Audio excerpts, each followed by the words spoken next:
বিভিন্ন জায়গায় ব্যাংকিং সেক্টরে অদক্ষ লোক নিয়োগ দেওয়া হয়েছে। আগে হলো একটা দল গিয়েছে, এখন হলো আরেকটা দল এই একই পথে হলো যাচ্ছে। কেন জি হুজুর করে হলো প্রশাসনের লোকগুলো হলো দাঁড়িয়ে থাকে। প্রশাসন এখানে নামাজ পড়তে আসছি। বাগেরহাট অনেক সুন্দর জায়গা, এখানে শিক্ষা এবং স্বাস্থ্য ব্যবস্থা সমস্যা রয়েছে। আশা করি যে সরকার এগুলো সমাধান করবে এবং আমরা যদি ক্ষমতা আসি ইনশাল্লাহ আমরা বলেছি যে খান জাহান আলী আলাদা করে ইনস্টিটিউট করব, কমপ্লেক্স করব আমরা, যেখানে হলো শিক্ষা স্বাস্থ্য সবকিছু থাকবে এবং আমরা খান জাহান আলী রহমতুল্লাহ আলাই নামে একটা ইউনিভার্সিটি প্রতিষ্ঠা করব বাগেরহাটে, যেটার মধ্য দিয়ে একটা সায়েন্স টেকনোলজি ইউনিভার্সিটি হবে, যেটার মধ্য দিয়ে বাগেরহাটে তরুণদের পড়াশোনা হবে এবং সাথে সাথে আমরা বাগেরহাটে নতুন করে কর্মসংস্থান সৃষ্টি করব।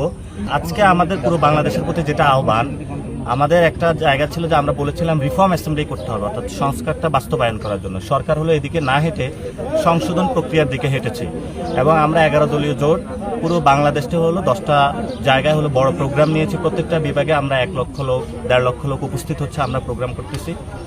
75% মানুষ হলো হা ভোট দিয়েছে এবং হলো সংস্কার বাস্তবায়ন করতে হবে।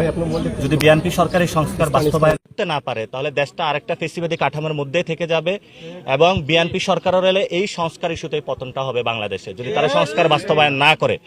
দ্বিতীয় বিষয় হলো আমরা দেখতে পাচ্ছি বিএনপির ছত্রছায়ায় বিভিন্ন জায়গায় আওয়ামী লীগের হলো যারা গুন্ডা সন্ত্রাসী তারা জামিন পেয়ে যাচ্ছে এবং সাথে সাথে তাদের বিচারে কাঠগড়ায় তাদেরকে দাঁড় করানো হচ্ছে না।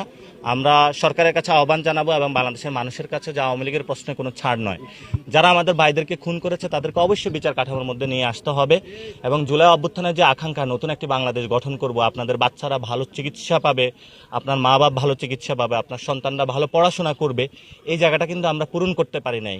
আপনি দেখেন যে বিভিন্ন বিশ্ববিদ্যালয়ে কাদেরকে নিয়োগ দেওয়া হয়েছে, লাগারা লাগা ধান লাগা, যারা এই ধরনের স্লোগান দেয় তাদেরকে নিয়ে ভিসি নিয়োগ দেওয়া হয়েছে এবং সেখানে হলো তারা একটা থাকে না জি হুজুর করে হলো প্রশাসনের লোকগুলো হলো দাঁড়িয়ে থাকে। প্রশাসনের বিভিন্ন জায়গায় ব্যাংকিং সেক্টরে অদক্ষ লোক নিয়োগ দেওয়া হয়েছে এবং আপনারা জানেন যে গোপালগঞ্জের উন্নয়নের সেম মডেল এখন হলো শিবগঞ্জের বগুড়া নিয়ে যাওয়া হচ্ছে এবং আগে হলো একটা দল গিয়েছে, এখন হলো আরেকটা দল এই একই পথে হলো যাচ্ছে।